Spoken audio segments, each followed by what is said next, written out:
Hello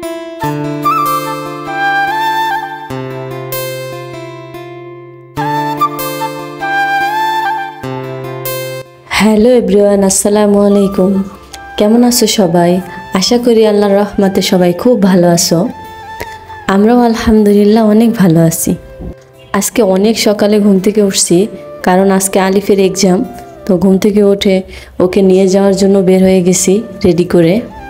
তো ওকে মাদ্রাসায় দিয়ে যাওয়ার পথে যে কাজটা রোজই করতে হয়, পেন্সিল, কাটার, রাবার কিনে দেওয়া, সেটাই করে দিচ্ছি। প্রতিদিনই হারিয়ে ফেলবার, প্রতিদিনই কিনে দিতে হবে, এটা তো রোজকার ডিউটি, কি আর বলবো।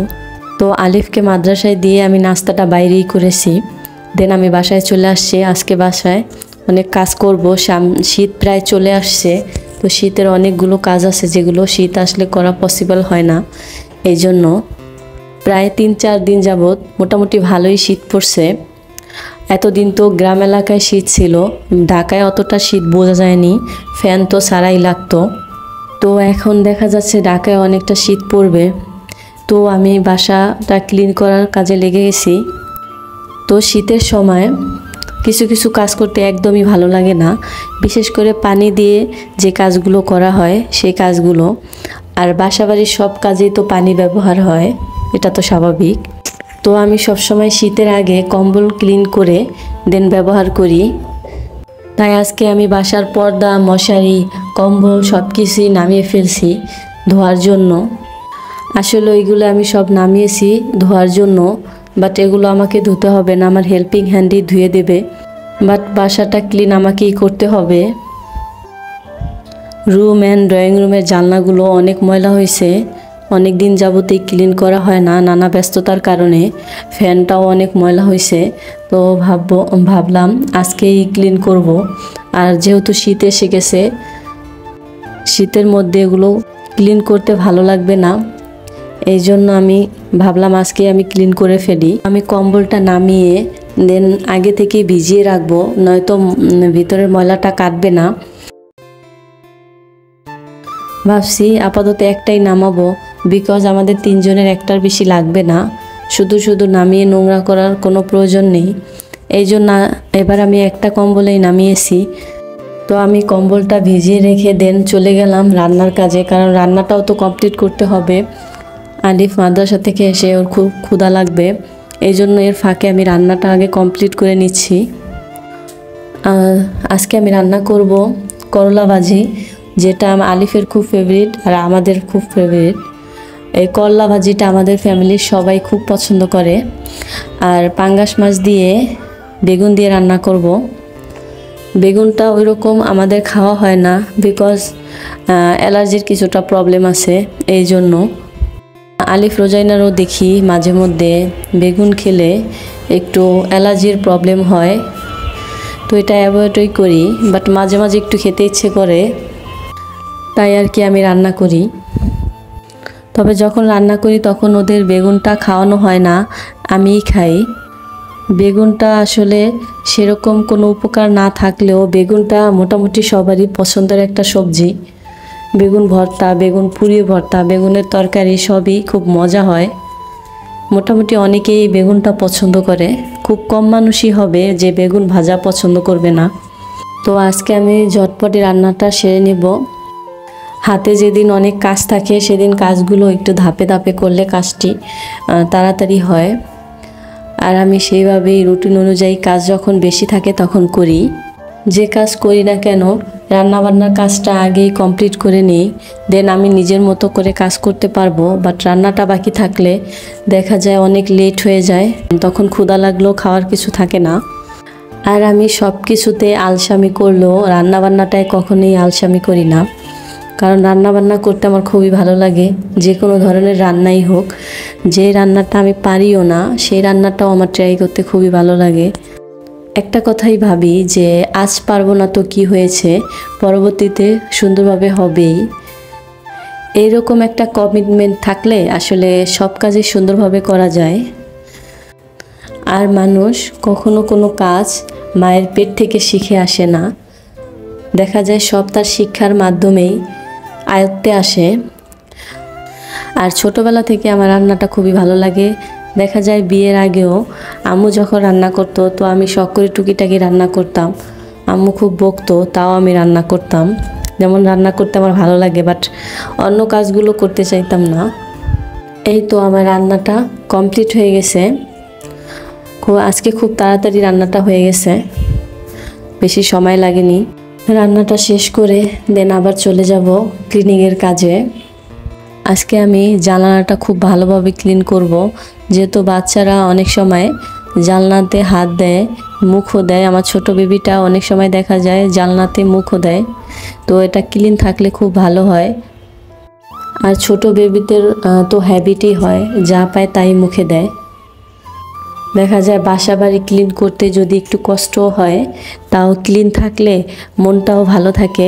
অ্যান্ড চারদিকটা পরিষ্কার পরিচ্ছন্ন থাকলে বাসার পরিবেশও খুব ভালো থাকে। আর হাইজিনিকেরও একটা ব্যাপার থাকে, সেটাও কোনো প্রবলেম হয় না। দেখা যায় আমার ছোট ছোট দুইটা বেবি আর আমার ছেলে আলী মাত্র মাদ্রাসায় ভর্তি করিয়েছি, তাই একটু সবসময় একটু চাপে থাকতে হয়। আর ছোট বেবিটা তো বেশি বয়স না, একদমই ছোট, তো সব সময় ক্লিন করতে পারি না, ওদের পিছনেও সময় দিতে হয়। আর আমি তো সব একাই হ্যান্ডেল করি, বাজার থেকে শুরু করে রান্নাবান্না, বাসাবাড়ি ক্লিন রাখা, সব কিছু তো অনেক সময় পারি না, বাট চেষ্টা করি যতটা ক্লিন রাখা যায়। বিকজ নোংরা একদমই ভালো লাগে না, তাই ক্লিন রাখতে খুব পছন্দ করি। আর আমার আবার একটু ঠান্ডার প্রবলেম আছে, অতিরিক্ত ঠান্ডা ধরলেই প্রবলেম হয়।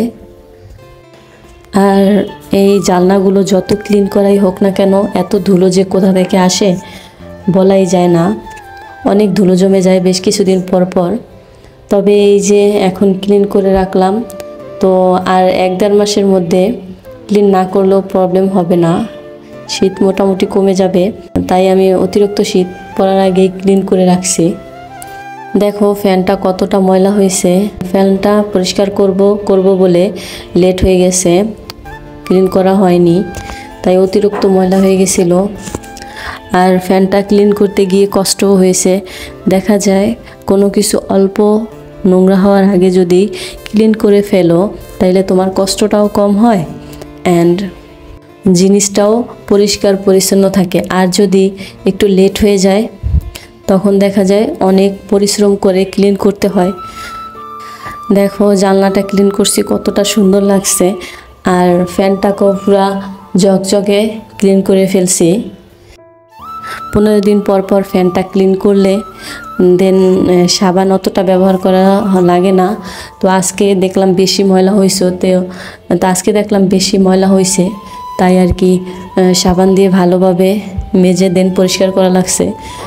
নয়তো দেখা যায় আঠালো আঠালো ভাব থাকে, আমার কাছে একদমই ভালো লাগে না। তো এই কাজগুলো কমপ্লিট করে দেন গোসল করে খেতে বসে পড়েছি। খুব খিদা লাগছিল, আর তোমরা তো খুব অল্প সময়ে কাজটা কমপ্লিট করতে দেখেছো, বাট এই কাজটি করতে অনেক সময় লাগছে, প্রায় 2 ঘন্টার মতো সময় লাগছে। তো খাওয়া দাওয়া কমপ্লিট করে দেন নামাজটা শেষ করে শীতের জামা কাপড়গুলো বের করে নেব। বাচ্চাদের শীতের অনেকগুলো ট্রাউজার অ্যান্ড টি শার্ট গেঞ্জি এগুলো আছে, আমি আলমারিতে গত শীতে গুছিয়ে রেখেছিলাম। দেখা যায় বাচ্চাদের শীতের জামা কাপড় অত প্রয়োজন হয় না, শীত তো ঢাকা শহর বেশি দিন থাকে না। গত বছর যেগুলো কিনেছিলাম সেগুলো শীত শেষে সুন্দরভাবে গুছিয়ে রেখেছি, তো ভালোই আছে। তাও ভাবছি আরও কিছু শীতের জামা কাপড় ওদের জন্য কিনবো, পরবর্তীতে দেখি কীরকম শীত পড়ে। তারপরে আলিফ রোজাইনার শীতের জ্যাকেট থেকে শুরু করে সব কিছুই আছে। এখন যদি একটাও না কিনি তাও কোনো প্রবলেম নেই, তাও দেখি শীত যদি বেশি পড়ে তাহলে কিছু কিনবো। টুপি, মোজা তো অনেকগুলো আছে, হাত মোজা থেকে শুরু করে পা মোজা সব কিছুই আছে। শীত খুব কম সময় থাকে বলে একবার শীতে কেনা ড্রেসগুলো 2-3বার অনায়াসেই পরা যায়, সেগুলো নষ্ট হয় না। আর আমি এমনিতেই শীতের সময় বাসায় থাকলে তো কিছু পরা হয় না, বাট বাইরে বের হলে এই শালটা পরি, এই শালটা একটু আমার কাছে ভালোই লাগে। আর শীতের সবচেয়ে ইম্পর্টেন্ট থিমস হলো শীতের জুতো। শীতের সময় টাইসে একদমই হাঁটা যায় না, তাই জুতোটা সবচেয়ে ইম্পর্টেন্ট। তো বাচ্চাদের জন্য জুতা কেনা লাগছে, আর আমার জুতো আগেই ছিল, কারণ আমার জুতো পরে হাঁটতে সবসময় ভালো লাগে। দেন বিকেলের দিকে একটু ছাদে চলে গেছিলাম, বিকজ কম্বলটা ছাদে রোদ দিয়েছি, এই জন্য ছাদ থেকে নিয়ে আসবো। বাচ্চারা ঘুমাচ্ছে, এই জন্য বাচ্চাদের রেখে আসছি। আজকের ভিডিওটা এই পর্যন্তই, দেখা হবে পরবর্তী কোনো ভিডিওতে। আল্লাহ হাফেজ।